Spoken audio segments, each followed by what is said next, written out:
शांति। आज 9 जनवरी 2023 की साकार मुरली है। मीठे बच्चे, मरजीवा बने हो तो सब कुछ भूल जाओ। एक बाप जो सुनाते हैं वही सुनो और बाप को याद करो। तुम ही संग बैठूं।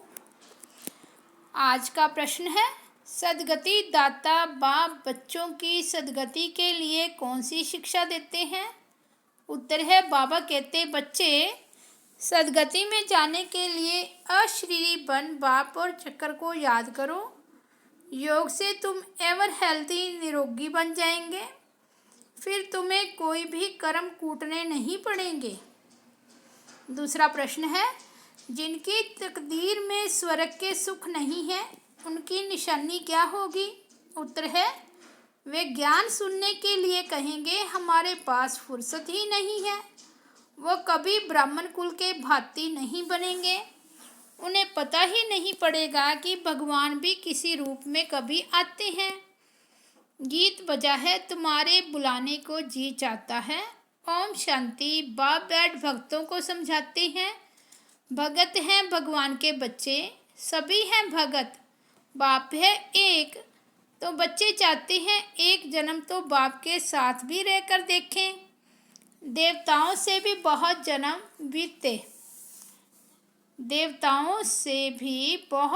बीते, आसुरी संप्रदायों के साथ भी बहुत जन्म बीते। अब भक्तों की दिल होती है एक जन्म तो भगवान के बनकर भगवान के साथ रहकर देखें। अभी तुम भगवान के बने हो, मरजीवा बने हो तो भगवान के साथ रहते हो। यह जो अमूल्य अंतिम जन्म है, इसमें तुम परम पिता परमात्मा के साथ रहते हो। गायन भी है, तुम्ही से खाऊं, तुम्ही से बैठूं, तुम्ही से सुनूं। जो मरजीवा बनते हैं उनके लिए यह जन्म साथ रहना होता है। यह एक ही है ऊंचे ते ऊंचा जन्म। बाप भी एक ही बार आते हैं, फिर तो कभी आ नहीं सकेंगे। एक ही बार आकर बच्चों की सर्व कामनाएं पूर्ण कर लेते हैं। भक्ति मार्ग में मांगते बहुत है। साधु संत महात्माओं देवी देवताओं आदि के से आधा कल्प से मांगते रहते हैं। और दूसरा जप तप दान पुण्य आदि भी जन्म बाय जन्म करते ही आए हैं। कितने शास्त्र पढ़ते हैं, अनेक शास्त्र मैगजीन आदि बनाते थकते ही नहीं। समझते हैं इनसे ही भगवान मिलेगा।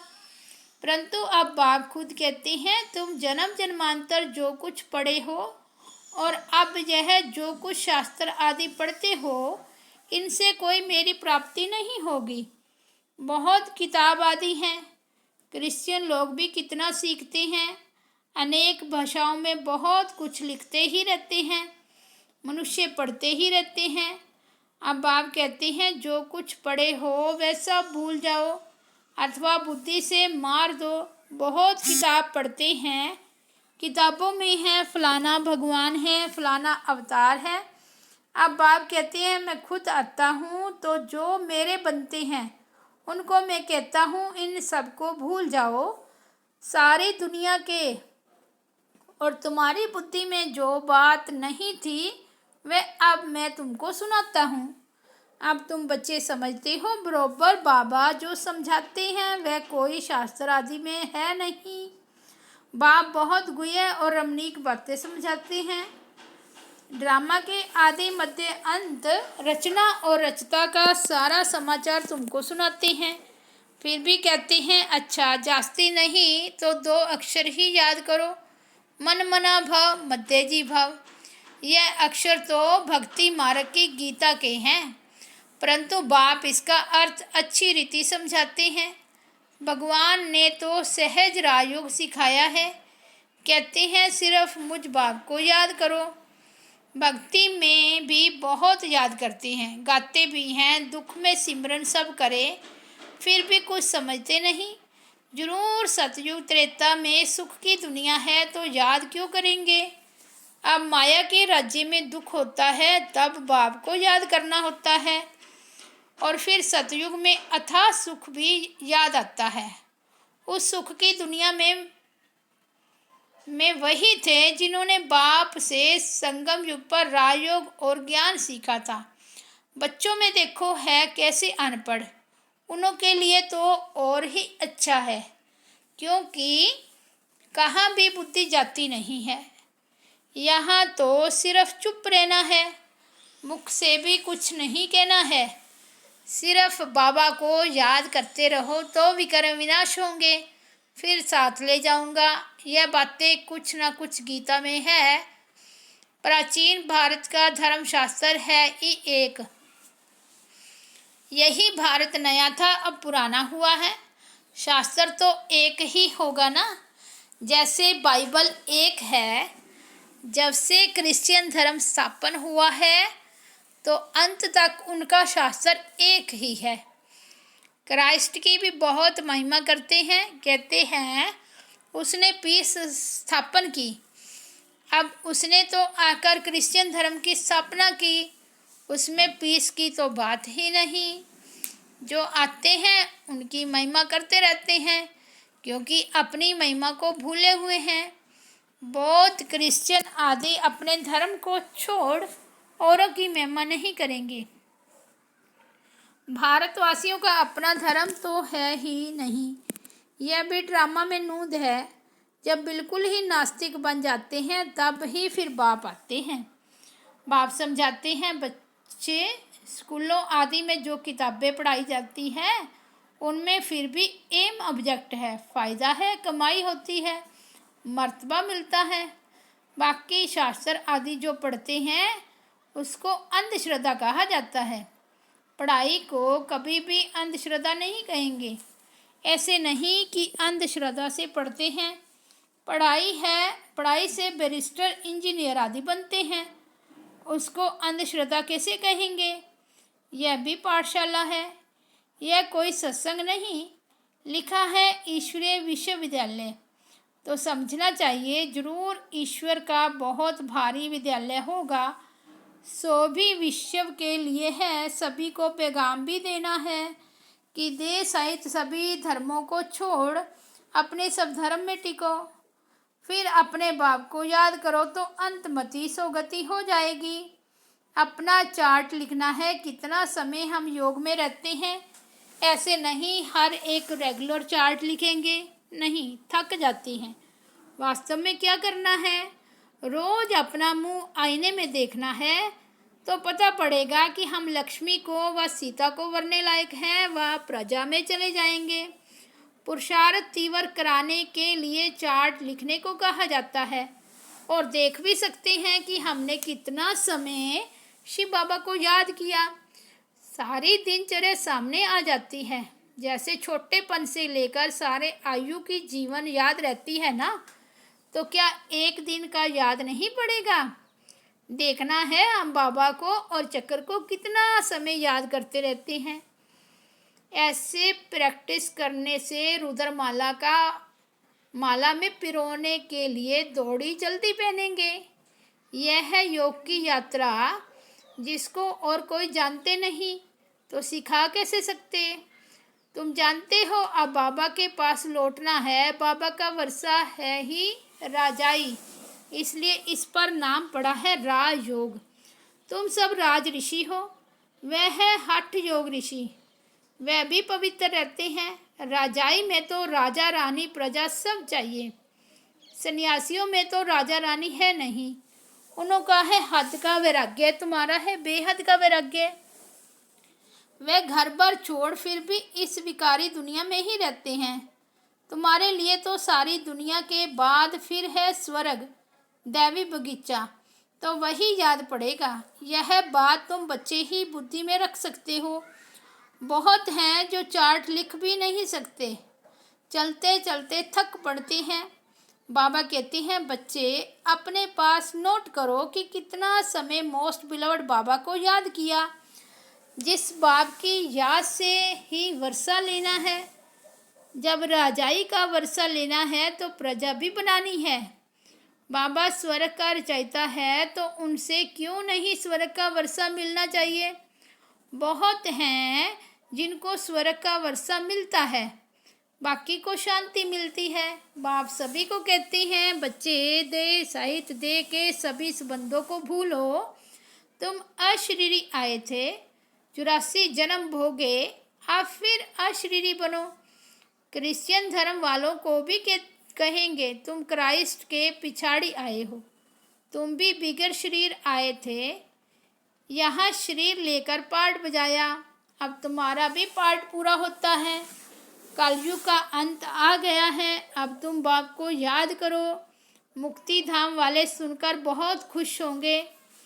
वे चाहते ही मुक्ति हैं, समझते हैं जीवन मुक्ति पाकर फिर भी तो दुख में आएंगे।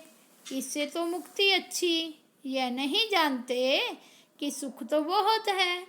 हम आत्माएं परम धाम में बाप के साथ रहने वाली हैं, परंतु परम धाम को अब भूल गए हैं। कहते हैं बाप आकर सभी मैसेंजर्स को भेजते हैं, वास्तव में कोई भेजता नहीं है। यह सब ड्रामा बना हुआ है। हम तो सारे ड्रामा को जान गए हैं। तुम बच्चों की बुद्धि में बाप और चक्र याद है, तो तुम चक्रवर्ती राजा अवश्य बनेंगे। मनुष्य तो समझते हैं यहाँ दुख बहुत है, इसलिए मुक्ति चाहते हैं। यह 2 अक्षर गति और सदगति चले आते हैं, परंतु इनका अर्थ कोई भी नहीं जानते। तुम बच्चे जानते हो सबका सदगति दाता एक बाप ही है, बाकी सब पतित हैं। दुनिया ही सारी पतित है। इन अक्षरों पर भी कोई कोई बिगड़ते हैं। बाप कहते हैं इस शरीर को भूल जाओ, तुमको अशरीरी भेजा था, अब भी अशरीरी होकर मेरे साथ चलना है। इसको नॉलेज अथवा शिक्षा कहा जाता है। इस शिक्षा से ही सदगति होती है। योग से तुम एवर हेल्दी बनते हो। तुम सतयुग में बहुत सुखी थे, कोई चीज़ की कमी नहीं थी, दुख देने वाला कोई विकार नहीं था। मोहजीत राजा की कहानी सुनाते हैं। बाबा कहते हैं मैं तुमको ऐसे कर्म सिखलाता हूँ जो तुमको कभी कर्म कूटने नहीं पड़ेंगे। वहाँ ऐसी ठंडी भी नहीं होगी। अभी तो 5 तत्व भी तमो प्रधान हैं, कभी बहुत गर्मी कभी बहुत ठंडी। वहाँ ऐसी आपदाएं होती नहीं, सदैव बसंत ऋतु रहती है। नेचर सतो प्रधान है, अभी नेचर तमो प्रधान है, तो अच्छे आदमी कैसे हो सकते। इतने बड़े बड़े भारत के मालिक सन्यासियों के पीछे फिरते रहते हैं। उनके पास बच्चियाँ जाती हैं तो कहती हैं फुर्सत नहीं। इससे समझ जाते हैं कि इनकी तकदीर में स्वर्ग के सुख नहीं है। ब्राह्मण कुल के भांति बनते ही नहीं। इनको पता ही नहीं कि भगवान कैसे और कब यहाँ आते हैं। शिव जयंती मनाते हैं, परंतु शिव को सभी भगवान नहीं समझते हैं। अगर उनको परम पिता परमात्मा समझते तो शिव जयंती के दिन हॉलीडे मनाते। बाप कहते हैं मेरा जन्म भी भारत में होता है, मंदिर भी यहाँ है, जरूर किसी शरीर में प्रवेश किया होगा। दिखाते हैं दक्ष प्रजापति ने यज्ञ रचा, तो क्या उसमें आया होगा। ऐसे भी नहीं कहते। श्री कृष्ण तो होता ही है सतयुग में। बाप खुद कहते हैं मुझे ब्रह्मा मुख द्वारा ब्राह्मण वंशावली रचनी है। कोई को यह भी तुम समझा सकते हो। बाबा कितना सहज समझाते हैं, सिर्फ याद करो, परंतु माया इतनी प्रबल है जो याद करने नहीं देती। आधा कल्प की दुश्मन है, इस दुश्मन पर ही जीत पानी है। भक्ति मार्ग में मनुष्य ठंडी में स्नान करने जाते हैं, कितने धक्के खाते हैं, दुख सहन करते हैं। यहाँ तो पाठशाला है, पढ़ना है, इसमें धक्के खाने की तो कोई बात ही नहीं। पाठशाला में ब्लाइंड फेथ की तो बात नहीं। मनुष्य तो बहुत ब्लाइंड फेथ में फंसे हुए हैं। कितने गुरु आदि करते हैं, परंतु मनुष्य तो कभी मनुष्य की सदगति कर नहीं सकते। जो भी मनुष्यों को गुरु बनाते हैं वह ब्लाइंड फेथ हुआ ना। आजकल छोटे बच्चों को भी गुरु कराते हैं, नहीं तो कायदा है वानप्रस्थ में गुरु करने का। अच्छा, मीठे मीठे सिक्की लदे बच्चों प्रति माता पिता बाप दादा का याद प्यार और गुड मॉर्निंग। रूहानी बाप की रूहानी बच्चों को नमस्ते। हम रूहानी बच्चों की रूहानी बाप दादा को याद प्यार गुड मॉर्निंग और नमस्ते। धारणा के लिए मुख्य सार फर्स्ट पॉइंट है, तीव्र पुरुषार्थ के लिए याद का चार्ट जरूर रखना है। रोज आईने में अपना मुंह देखना है, चेक करना है हम मोस्ट बिलवड बाप को कितना समय याद करते हैं। दूसरा, जो कुछ पढ़ा है वह भी भूल चुप रहना है। मुख से कुछ भी कहना नहीं है, बाप की याद से विकर्म विनाश करने हैं। वरदान है, हर बात में मुख से व मन से बाबा बाबा कह मैंपन को समाप्त करने वाले सफलता मूर्त भव। आप अनेक आत्माओं के उमंग गुस्सा को बढ़ाने के निमित्त बच्चे, कभी भी मैंपन में नहीं आना। मैंने किया नहीं, बाबा ने निमित्त बनाया। मैं की बजाय मेरा बाबा, मैंने किया, मैंने कहा, यह नहीं, बाबा ने कराया, बाबा ने किया, तो सफलता मूर्त बन जाएंगे। जितना आपके मुख से बाबा बाबा निकलेगा उतना अनेकों को बाबा का बना सकेंगे। सबके मुख से यही निकले कि इनकी तात और बात में बस बाबा ही है। स्लोगन है, संगम युग पर अपने तन मन धन को सफल करना और सर्व खजानों को बढ़ाना ही समझदारी है। अच्छा, ओम शांति।